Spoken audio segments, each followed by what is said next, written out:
China's economy mainly relies on export trade and has benefited from globalization for nearly 2 decades. After 3 years of zero-COVID lockdown policy, China has been seriously jeopardized as an important part of the global industrial chain. The recent Red Sea crisis will lead to a very big adjustment in the future economic structure and industrial chain in China and the world. If it is not controlled, China will be the biggest loser of the crisis. Strangely though, the Chinese Communist Party or CCP, already amid an economic crisis, has become ideologically blinded. While the US and other Western countries clash with the Houthis, Beijing has pushed Chinese web users to cheer on the militant group. After the conflict between Israel and Hamas broke out on October 7, 2023, the Houthis, in order to support Hamas, began attacking merchant ships passing through the Red Sea, with their claimed targets being all Red Sea vessels connected to Israeli interests. Later, they went on to attack not only Israeli ships, but expanded to attack ships from roughly 40 countries and territories. Earlier this year, on January 9th, the Red Sea crisis suddenly escalated as 50 merchant ships were threatened by Yemeni Houthi attacks.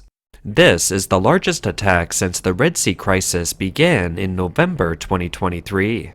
It has not only dealt a blow to the global shipping trade, but also seriously affected the future layout of globalized production and marketing.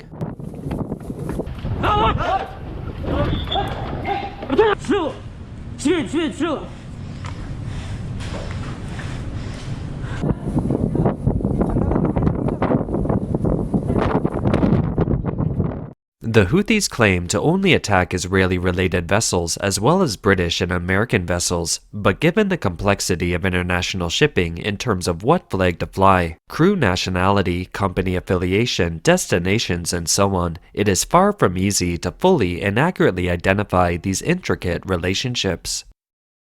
The world's major manufacturing and consumption regions are concentrated in the US, Europe, and Asia.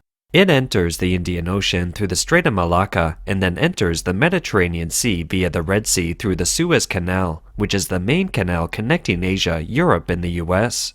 The Red Sea route is the fastest maritime hub between Europe and Asia and is a must for traveling to and from the Suez Canal.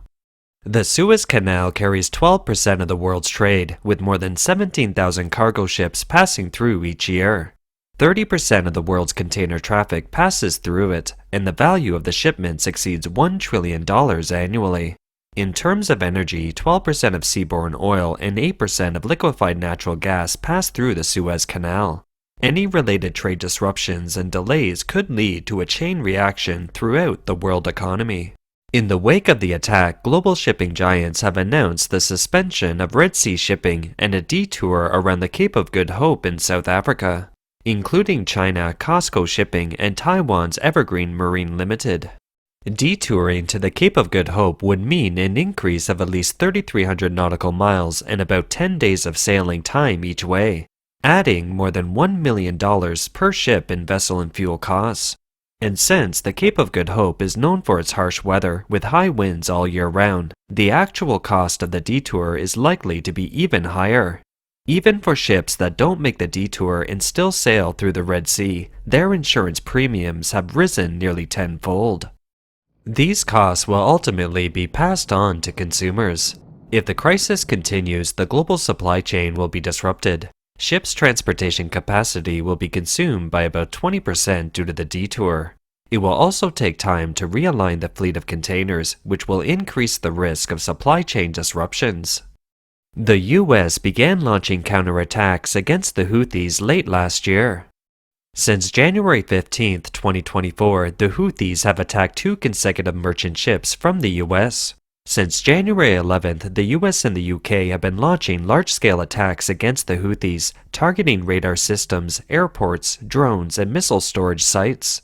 The US redesignated the Houthis as a terrorist organization on January 17, 2024, a designation that will take effect in 30 days. Good afternoon, everyone. Start with a few comments. Earlier today, the Secretary of State announced the designation of the Houthis as a specially designated global terrorist, effective February 16th for threatening the security of the United States. Since November, the Houthis have launched numerous missiles and drones towards international merchant ships, as well as U.S. and partner naval vessels defending the safety and security of commercial shipping across the Red Sea. These attacks against international shipping have endangered mariners and disrupted the free flow of commerce and freedom of navigation. For the past several weeks, the United States, with allies and partners around the world, has made clear that there must be consequences for those attacks. And today's designation follows on our military action last week to hold the Houthis accountable for their actions. China has consistently failed to condemn the Houthis, expressing only general opposition to attacks on civilian vessels and calling on all parties concerned to play a constructive and responsible role in maintaining regional security and stability in the Red Sea. As the crisis heats up, the CCP might have recognized the disruption to its domestic economy and recently started calling out the Houthis for their actions. The situation in the Red Sea has escalated sharply recently, and China is deeply concerned about this. The waters of the Red Sea are an important international trade channel for goods and energy. China calls for a halt to the harassment and attacks on civilian ships and for the maintenance of the smooth flow of global industrial and supply chains in the international trade order. But around the time when China made this statement, its official media outlets have focused on criticizing the US when describing the conflict. Many Chinese media articles portrayed the Houthis as an insurgent force challenging the powerful American military. An analysis published by China's state news agency Xinhua on January 16th began by quoting experts as saying that the US and British strikes against the Houthis were a bad bluff, calling them not only unhelpful in easing Red Sea tensions, but also jeopardizing the security and stability of the Red Sea and the entire Middle East region. On the same day, a media outlet of the Shanghai newspaper group, which is under the control of the CCP, published a special report praising the Houthis for not only punching Israel, but also kicking the US and British forces in the Red Sea. It described the conflict as a challenge to the powerful US military. On Chinese social media, many netizens expressed admiration for the Houthis' actions. According to a report in The Voice of America, one Chinese blogger wrote on Weibo, "Houthi knows that the enemy is strong and they are weak, but for the sake of Gaza, it is brave enough to show its sword and become the head of the pack. What kind of spirit is this? This kind of political courage doesn't come along very often. Hats off to Houthi." The report also mentioned that Chinese netizens expressed joy at the possible attack on the US and British troops. One netizen said, "I want to see the news about the US and British warships being bombed and sunk." Judging from those remarks, the Houthi armed forces were portrayed as anti-American fighters by China's little pinks. One netizen on the video platform Bilibili said of the Houthis, "Support the fight against imperialist hegemony and pay tribute to all warriors. I wish you success every time and come back victorious." What also excites China's little pinks is that the Houthi armed forces have claimed that they will create a clear zone for Chinese and Russian ships in the Red Sea. Some media disclosed on January 11th that at least 5 ships that had recently sailed through the Red Sea had all Chinese crew members, or 20 Chinese crew members in their destination public information. The 5 ships eventually made it across the Red Sea without any attacks. The report was widely spread in China. On January 19th, members of the Houthi armed Politburo told the media that ships from countries such as Russia and China could safely pass through the Red Sea and wouldn't be threatened when sailing in the sea area. Imagine Chinese entrepreneurs tied up with the Houthis, Iran, and Russia. Are they not in a more difficult position to do international trade? In fact, China has been greatly affected. Recently, staff at a Shanghai-based international logistics service company were still busy negotiating with clients at about 1900 as spot container shipping rates have soared nearly 200% on ongoing Red Sea diversions. Goods like textiles are delaying shipments. For some high-value items such as chemical products, automotive components, they still stick to the original schedule. Currently, the big ships with over 10,000 containers are avoiding the Red Sea. Even those planning to resume through the Red Sea have changed course. So these large vessels are not heading to the Red Sea anymore. According to a cargo booking platform, Freightos, the spot rates for shipping goods in a 40-foot container from Asia to Northern Europe have reached $4,000, a 173% jump since mid-December, and the cost of goods from Asia to the Mediterranean have doubled to over $5,000. 这个时候呢，它是一个需求定价的角度。 Shippers are panicking to dispatch goods, causing ships to reroute. So from a demand-driven pricing perspective, prices may surge to a very high level during this time. China is the world's #1 trading nation, a major trading partner to more than 140 countries and territories, and was for many years the largest customer of the Suez Canal north of the Red Sea, the shortest route between Asia and Europe.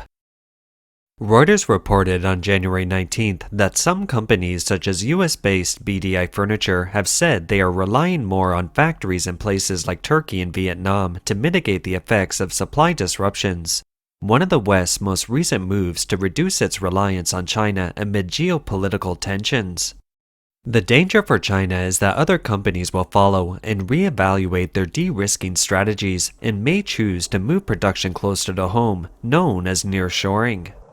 Marco Castelli, founder of IC Trade, which exports Chinese-made machinery parts to Europe, told Reuters that if the change is likely to be permanent, the whole mechanism will be recalibrated, and that some companies might also consider moving more production to India, which is closer to Europe, and companies will need to reassess everything.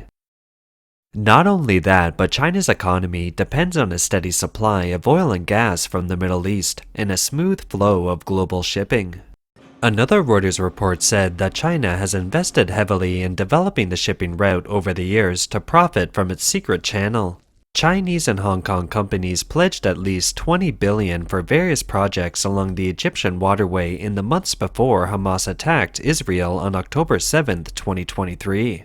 China's state-owned shipping giant COSCO just announced last March that it had invested a 25% stake in a new container terminal at the Sakna port in Egypt. Oil imports from the Middle East are at the heart of China's economic lifeblood. Official data shows that in 2022, China's crude oil imports from the Middle East was as much as 53.5% of total imports, and 4 of China's top 5 sources of crude oil imports were from the Middle East. In addition, the Israeli financial news website Globes reported on January 7th that China's COSCO shipping group had suspended shipping to Israel. The report didn't provide details behind COSCO's decision and was published at a time when the Red Sea shipping lanes were disrupted by attacks by Houthi militants. The report said COSCO's decision would affect more than just trade between the Far East and Israel. COSCO's partnership with Israeli shipping company Zim will force Zim to operate more ships on Far East routes, which is likely to lead to higher transportation costs, and Haifa Bay Port operated by China's Shanghai International Port Group, SIPG, will also be directly affected. The port relies on many medium and long-distance vessels. The impact of the Houthi attacks has been felt far beyond the Red Sea, with freight rates even on American routes beginning to soar. According to the Shanghai Shipping Exchange, on January 12th, freight rates for exports from Shanghai to ports in the western and eastern parts of the U.S. jumped 43.2% and 47.9% respectively compared to the previous period. The CCP leader, President Xi Jinping's ambitious One Belt One Road project is equally threatened. By contrast, the U.S. does not rely heavily on the Red Sea for its trade routes with Asia and Europe, nor does it have a great need to import large quantities of oil from the Middle East. According to the U.S. Energy Information Administration (EIA), in 2022, the U.S. exported about 9.52 million barrels of oil to 180 countries. Although the U.S. imported oil, the vast majority of last year's oil was imported from the Western Hemisphere. It might be an exaggeration to say that the US and Britain are helping China by fighting the Houthis, but without a doubt, China is riding the coattails of the UK and the US militaries in their efforts to protect global trade. There are many practical things that China could do without joining the US-led coalition, such as escorting ships there and sending warnings to the Houthis. But the CCP is not going to do that. Why? The Houthis are backed by Iran, which is in fact the main provider of intelligence, arms supply, and especially surveillance information of ships in the Red Sea. Iran is considered a CCP ally. At present, some CCP official media reports have revealed this. For example, some reports said that it's feared that the price of cargo containers, which are monopolized by the CCP, will also be increased. According to the U.S. Federal Maritime Commission's 2022 report, more than 95% of the world's shipping containers are produced by Chinese manufacturers. Therefore, if there is a shortage of cargo containers, the consequence is not only price increase, but also any party that seeks help from the CCP will be constrained by it in turn. The CCP also appears to be behind the weapons used by the Houthis. On December 23, 2023, the Houthis launched 2 anti-ship ballistic missiles ASBMs against targets in international shipping lanes in the southern Red Sea, an action that raised questions about the origin of the weapons. The National Interest, a US-based website that focuses on international relations, said that this weapon is only possessed by the CCP rocket force. A number of Chinese military bloggers have also expressed the view that the anti-ship ballistic missiles used by the Houthis may have been derived from technology previously provided by China to Iran. 胡塞武装呢，就创造了一个人类历史上的记录，完成了第一次弹道导弹反舰的实战。那么这种导弹啊，还有浓厚的中国血统。基本的技术它是源自中国的。你看这次胡塞武装打的那艘地中海阿兰亚号货轮呐，它也其实是我们扬子江船业集团造的。那现在世界上这挺有意思的，但凡发生点什么事儿，似乎多多少少都和咱们是有点关系。Perhaps the CCP thinks it has something to offer, such as international shipping containers. According to the Federal Maritime Commission's 2022 report, more than 95% of the world's shipping containers were made by Chinese manufacturers. Therefore, once there is a shortage of cargo containers, the consequences are feared to be not only price hikes, but any party seeking help from the CCP will in turn be blackmailed by it.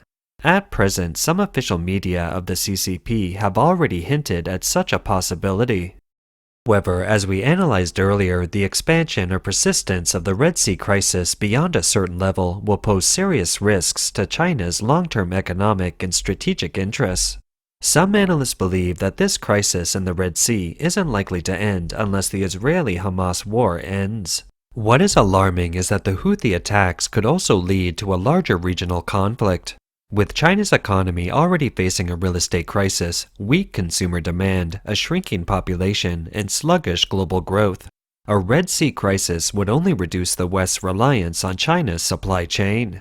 It's no wonder that a non-resident researcher at the Atlantic Council's Middle East program told Voice of America, China could be one of the biggest losers if the conflict in the Middle East grows.